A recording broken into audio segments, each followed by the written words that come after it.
Good to see you again. Thanks for being here. Morning. Why start an online university? Well, because the technology is ready for it. That's the most important issue. There's absolutely no reason why high-quality education can't be made available to masses of people at low cost. So, and since that's possible, there's absolutely no reason not to do it.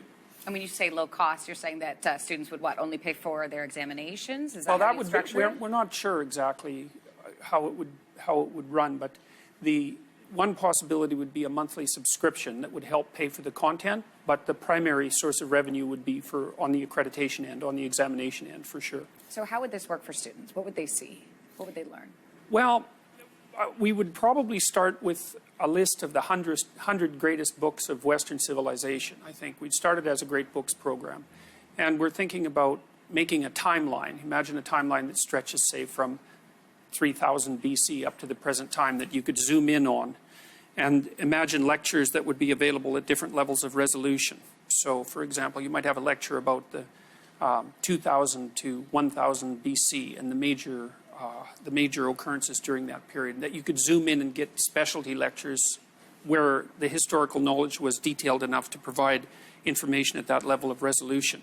And then the content, I don't know yet.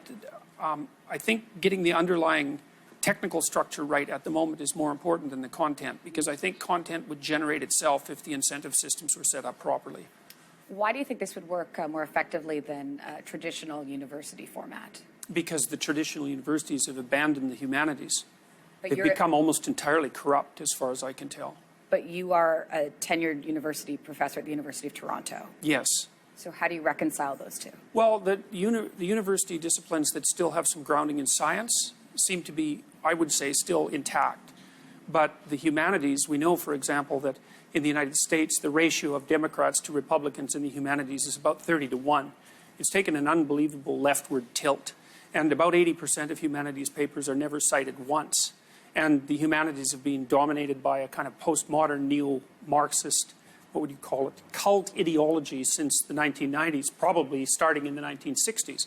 And so they've abandoned their mission to students. Their mission should be to teach students to speak, to think, and to read, and to become familiar with the best of the world, fundamentally, so that they can hone their cognitive skills and operate effectively in the world. And I don't believe they're doing that at all. I think it's a scam pretty much from top to bottom, and it's a very expensive scam. So it's too top-heavy. It's going to topple. So would you continue to work at the University of Toronto Sure. if you started at this online university platform? Yes, definitely. Yeah. What's been the reaction from your colleagues?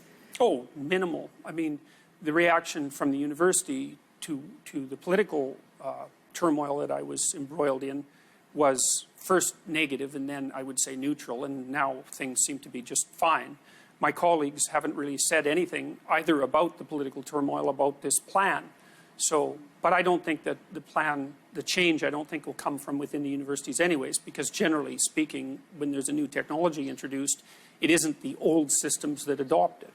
They're not capable of operating in the new technological world because it requires a new approach. And you might ask, well, why do I have the expertise to do that? And perhaps I don't, but I have worked on software development for 25 years, and I have some good partners and a lot of people who are interested in helping me with this. It seems like a lot of people, $50,000 a month is a lot of money. Were you surprised by that? I'm staggered daily by that, of course. It's absolutely overwhelming. And that money goes to?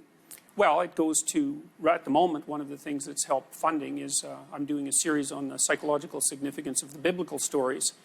And I used that money to rent the Isabel Bader Theatre up front for 12 weeks and to hire a film crew. And it goes in part to help me cover the costs of the videos that I keep making. And it also, well, that's fundamentally what it's doing at the moment. When do you expect this to be up and running?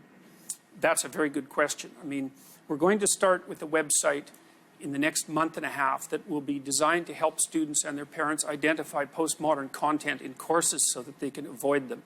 So I've been working with a specialist in artificial intelligence who's written a script to discriminate between postmodern neo-Marxist course content and classical content in the sciences and the humanities. And so we'll have a consumer information website up in a month. And I'm hoping that over about a 5-year period, a concerted effort could be made to knock the enrollment down in postmodern neo-Marxist cult classes by 75% across the West. So our plan initially is to cut off the supply to the people who are running the indoctrination cults. We'll be watching. Jordan Peterson, thanks for being here this morning. We will make America great again.